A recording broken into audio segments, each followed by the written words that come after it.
un evento importante en la historia de Dios y de su pueblo.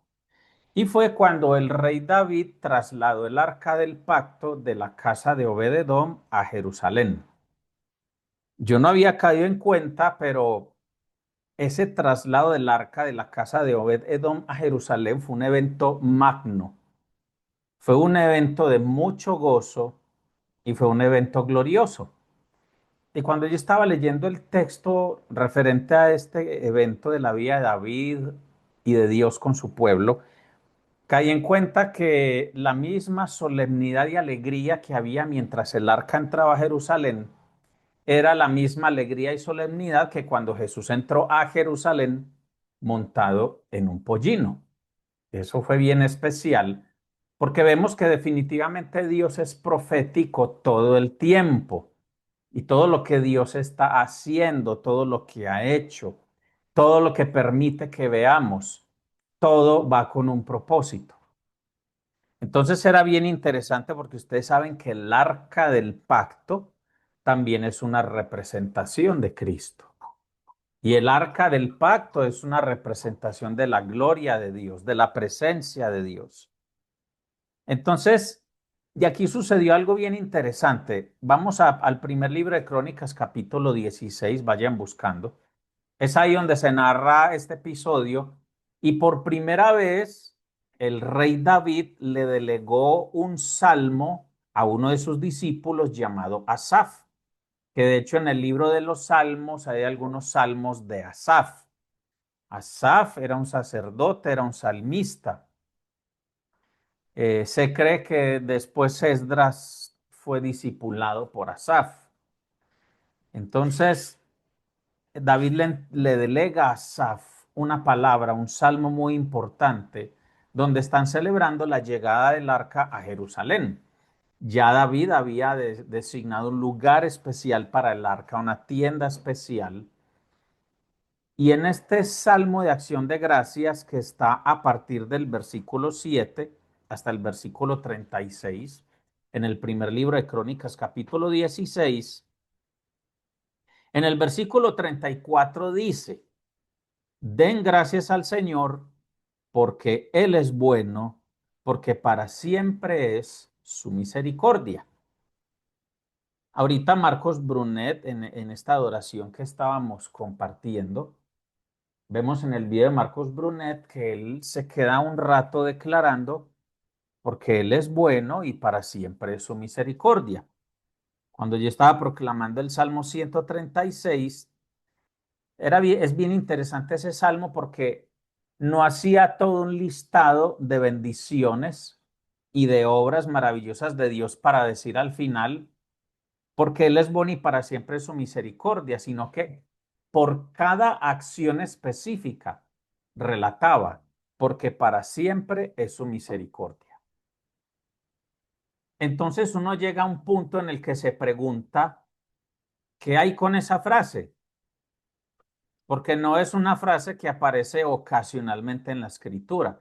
Si usted lee detenidamente en los Salmos, en el Antiguo Testamento, declarar que para siempre es su misericordia es una exaltación, es una exclamación muy común y a la vez muy específica de unos momentos especiales. De hecho, decir que Él es bueno porque para siempre es su misericordia, o sí, Dios es bueno y su misericordia es para siempre. En la Nueva Traducción Viviente dice, su fiel amor perdura para siempre. Cuando yo tengo una palabra con esas características, yo ya tengo que indagar y preguntar, Señor, ¿qué pasa con esta palabra? Es casi que como decir amén. Es una palabra que está ahí inmersa en todo y las cosas que hay en la escritura, las cosas que hay en Dios, no son porque sí. Yo siempre le voy a decir esta frase a usted. Lo que está en la Biblia no fue puesto para llenar renglones. La sola vida de Jesús hubiera llenado librerías en el planeta. Así dice Juan capítulo 21. Usted lo puede buscar después. Dice que si se relatara todo lo que Jesús dijo, todo lo que Jesús hizo, no cabrían las librerías en el planeta para almacenar todo eso. Entonces, cuando algo está en la Biblia, es porque tiene una razón especial. Yo los invito a que pongan mucha atención a esto, porque en un sentido, en un sentido, este tema me tomó por sorpresa. La pregunta yo la tenía hace mucho tiempo y yo en oración le preguntaba, pero predicar esto hoy me tomó por sorpresa y es muy especial todo lo que fui descubriendo. Entonces, usted dirá, bueno, sí, qué bonita frase. Den gracias al Señor porque Él es bueno, porque para siempre es su misericordia. Y la vemos como una frase más, pero a lo mejor hay cosas en la escritura que usted lee y las ve mucho más grandes, poderosas, imponentes. Pero acuérdese que en el reino de Dios, con cierta frecuencia, menos es más. Y en el reino de Dios a veces es más importante lo que pasa en pequeño que lo que pasa en grande, lo que es simple que lo que es aparente. Al Señor le importa más la fe de un niño que las grandes proezas de un rey o de un profeta o de un apóstol. El Señor dice, por cuanto en lo poco has sido fiel, sobre mucho te pondré. O sea que en el reino de Dios tenemos que aprender también a diferenciar dónde están las llaves de poder. Y las llaves de poder en el reino de Dios, con mucha frecuencia, no voy a ponerlo como una norma general o que siempre va a suceder, pero en muchos casos las llaves de poder, las llaves de acceso en el reino están en las pequeñas cosas. Y una frase como esta, tan sencilla que suena hasta obvia, pues claro, ¿quién no sabe que Dios es bueno? Claro, ¿quién no sabe que para siempre es su misericordia? Enséñame algo que no sepa. Enséñame una oración más poderosa, Pastor Alejandro. Pues bueno, vamos a ver qué dice la escritura. Los invito al segundo libro de Crónicas, segundo libro de Crónicas, capítulo 5. Vamos a revisar algunos eventos en los que está involucrada esta frase. Dios es bueno, para siempre es su misericordia. Y vamos a los versículos 12 al 14. Segundo libro de Crónicas 5, 12 al 14.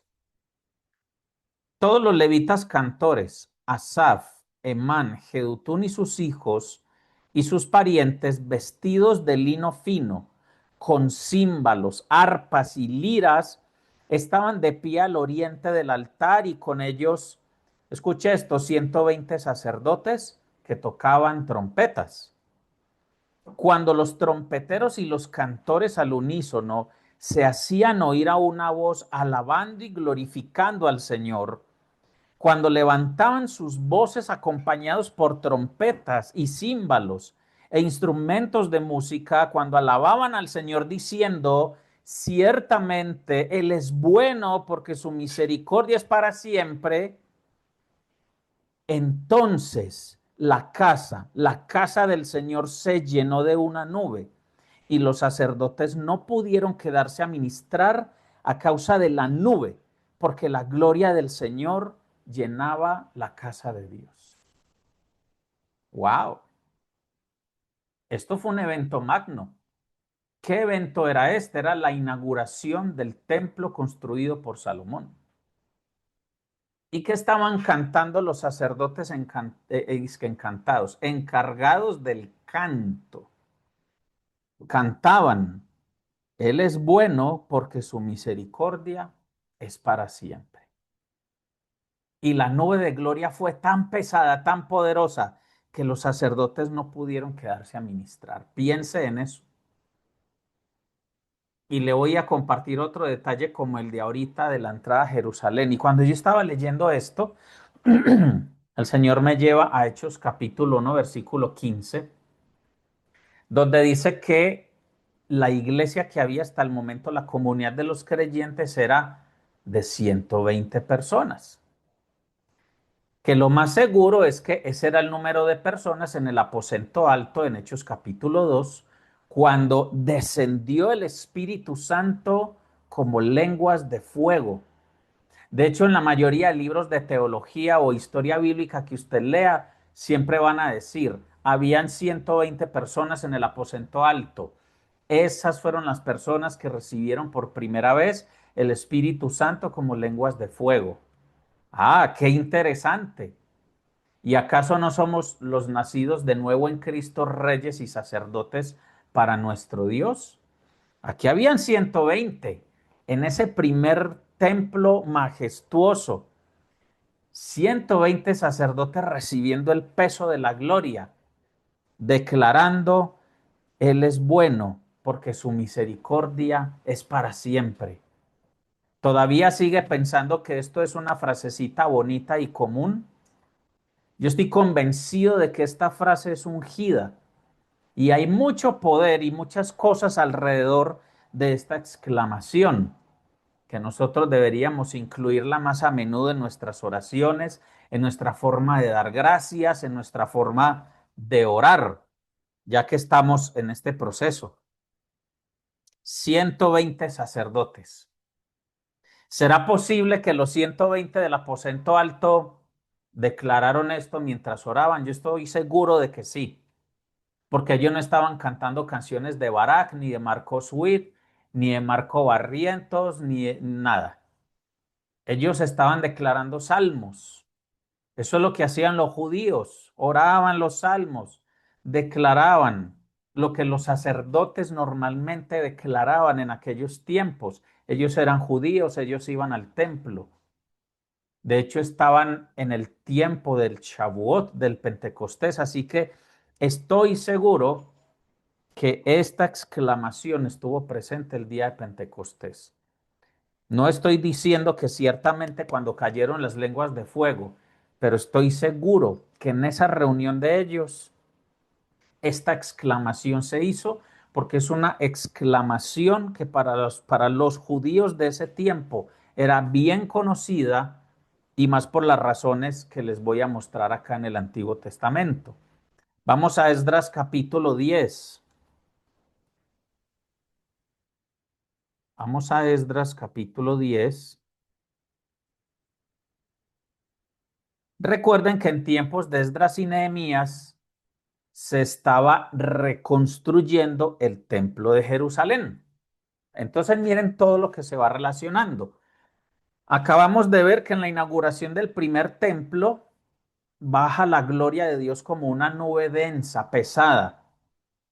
Y aquí tenemos que después del exilio babilónico, ellos van a reconstruir todo, su identidad religiosa, van a reconstruir las murallas de Jerusalén, que esa tarea le tocó a Nehemías. Esdras fue el encargado de reconstruir o restablecer la identidad espiritual del pueblo de Dios, restablecer la lectura de la palabra de Dios, el culto al Señor, etcétera. Y en Esdras 3 me pasé. Lo que pasa es que son los versículos 10 al 11. Dice, cuando los albañiles terminaron de echar los cimientos del templo del Señor, se presentaron los sacerdotes en sus vestiduras con trompetas y los levitas hijos de Asaf con címbalos para alabar al Señor conforme a las instrucciones del rey David. Y cantaban alabando y dando gracias al Señor, porque Él es bueno, porque para siempre es su misericordia sobre Israel. Y voy a seguir leyendo lo que sucedió. Pero muchos sacerdotes y levitas y jefes de casas paternas que ya eran ancianos y que habían visto el primer templo, cuando se echaban los cimientos de este templo delante de sus ojos, lloraban en alta voz mientras muchos daban gritos de alegría. Así que el pueblo no podía distinguir entre el clamor de los gritos de alegría y el clamor del llanto del pueblo, porque el pueblo gritaba en voz alta y se oía el clamor desde lejos. ¿Se puede imaginar usted la escena que se describe acá? El nivel de emociones y de peso espiritual de lo que estaba sucediendo acá. Es tremendo. Y sencillamente lo que estos sacerdotes, los que cantaban, los que tocaban trompetas con Esdras, lo que sencillamente proclamaban era, Él es bueno, porque para siempre es su misericordia sobre Israel. Y le tengo más. Vamos al segundo libro de Crónicas. Esta muchos de ustedes se la saben de memoria, pero tal vez hoy sea la primera vez que caigan en cuenta de la importancia que tiene. Segundo libro de Crónicas, vamos al capítulo 20, versículos 20 al 22. Recuerde que en ese tiempo está Josafat como rey. Tienen tres enemigos, tienen que salir a la guerra y ellos son menos en número. Su capacidad militar es mucho menor que la de sus enemigos juntos. Se levantaron muy de mañana y salieron al desierto de Tecoa. Cuando salían, Josafat se puso en pie y dijo: Óiganme, Judá y habitantes de Jerusalén, confíen en el Señor su Dios y estarán seguros. Confíen en sus profetas y triunfarán. Después de consultar con el pueblo, designó a algunos que cantaran al Señor y a algunos que le alabaran en vestiduras santas, conforme salían delante del ejército y que dijeran, escuche, y que dijeran dos puntos: den gracias al Señor, porque para siempre es su misericordia. Den gracias al Señor, porque para siempre es su misericordia. Cuando comenzaron a entonar cánticos y alabanzas, el Señor puso emboscadas contra los amonitas, los moabitas y los del monte Seir, que habían venido contra Judá y fueron derrotados. Amén. ¿Cómo les quedó el ojo o el espíritu? Porque Él es bueno y para siempre es su misericordia. Tu Denme un misericordia. momento, por favor.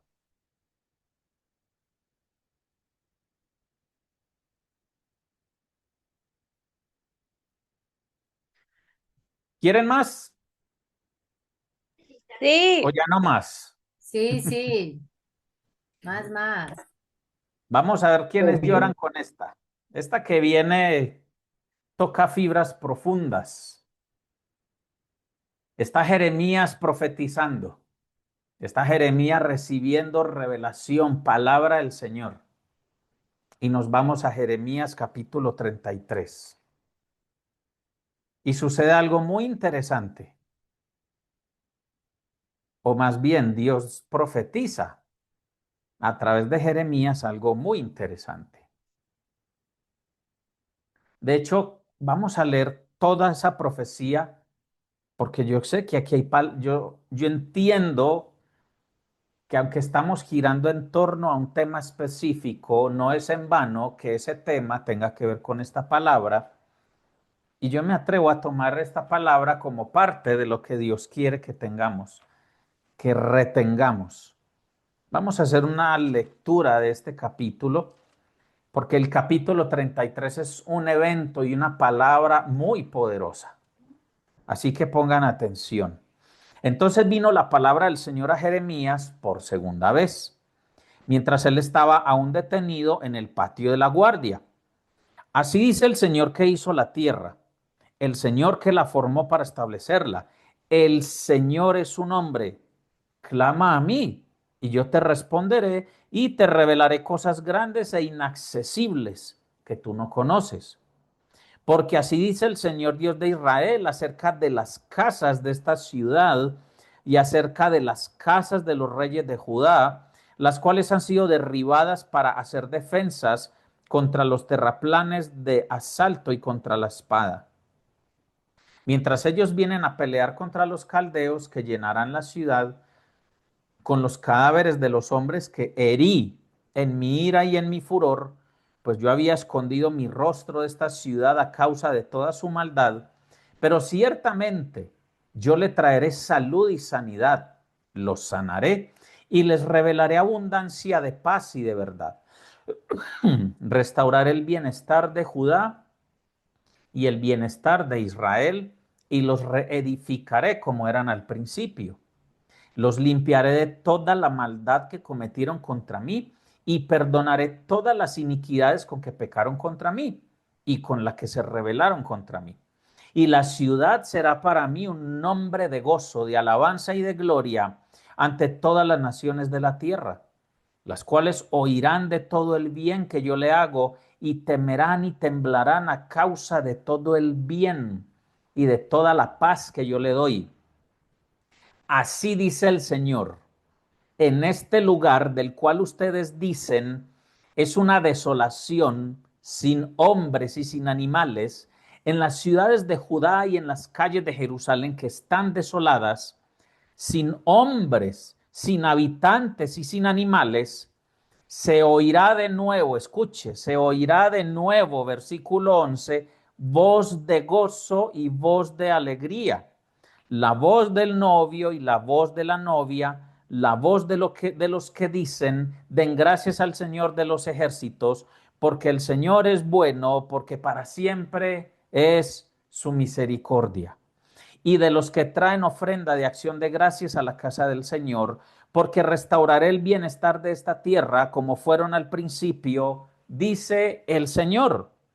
Así dice el Señor de los ejércitos, en este lugar desolado, sin hombres y sin animales, y en todas sus ciudades habrá de nuevo morada para pastores que hagan descansar sus rebaños.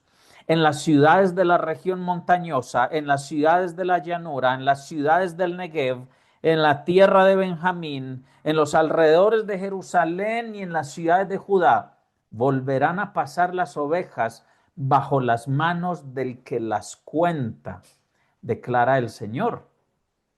Vienen días, declara el Señor, en que cumpliré la buena palabra que he hablado a la casa de Israel y a la casa de Judá. En aquellos días y en aquel tiempo haré brotar de David un renuevo justo, y él hará juicio y justicia en la tierra. En aquellos días Judá estará a salvo y Jerusalén morará segura, y este es el nombre con el cual será llamada: el Señor es nuestra justicia. Porque así dice el Señor, nunca le faltará a David quien se siente sobre el trono de la casa de Israel. Tampoco los sacerdotes levitas les faltará quien en mi presencia ofrezca holocausto, queme ofrendas de cereal y prepare sacrificios todos los días. Y vino palabra del Señor a Jeremías. Así dice el Señor, si ustedes pudieran romper mi pacto con el día y mi pacto con la noche, de modo que el día y la noche no vinieran a su tiempo, entonces también se podría romper mi pacto con mi siervo David, y él no tendría hijo para reinar sobre su trono con los sacerdotes levitas, mis ministros. Como no se puede contar el ejército del cielo, ni se puede medir la arena del mar, así multiplicaré la descendencia de mi siervo David y de los levitas que me sirven. Y vino palabra del Señor a Jeremías. ¿No has observado lo que dice este pueblo? Las dos familias que el Señor escogió, Él las ha desechado. Desprecian a mi pueblo, ya no son una nación ante sus ojos, así dice el Señor. Si no hubiera permanecido mi pacto con el día y con la noche, y si yo no hubiera establecido las leyes del cielo y de la tierra, entonces hubiera desechado la descendencia de Jacob y de mi siervo David, para no tomar de su descendencia quien gobernara sobre la descendencia de Abraham, de Isaac y de Jacob. Pero yo restauraré su bienestar y tendré misericordia de ellos. Esta última parte nos habla de que para siempre es su misericordia. Él es bueno y para siempre es su misericordia. Y por eso mantuvo el pacto y por eso no se anula el pacto entre el día y la noche. Y por eso no se anula el pacto que él hizo con Abraham. Y por eso declarar que él es bueno y que para siempre es su misericordia. Es una declaración profunda, poderosa, que obliga a la existencia, digámoslo de esa manera, obliga a todo lo que existe, a los cielos y la tierra, obliga a que se sujeten a la voluntad de aquel que ha decidido ser bueno y de mantener para siempre su misericordia. Amén. Aleluya, amén. Porque Dios es Amén, bueno. amén.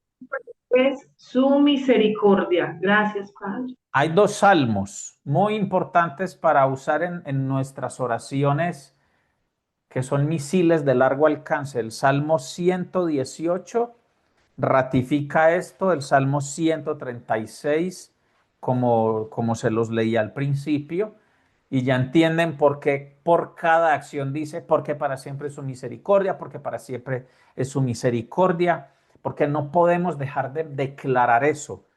Nosotros entre más lo declaremos, eso es como una fuerza que empuja y añade más empuje a lo que tengamos que remover del camino, porque lo que se tiene que manifestar es que Él es bueno y que para siempre es su misericordia, y por eso lo tenemos que estar proclamando. Amén. Ahí nos regaló Amén. el Señor Amén, una amén. palabra muy ungida para Amén, nuestra amén. vida de oración y para que se establezca su voluntad en nuestras vidas.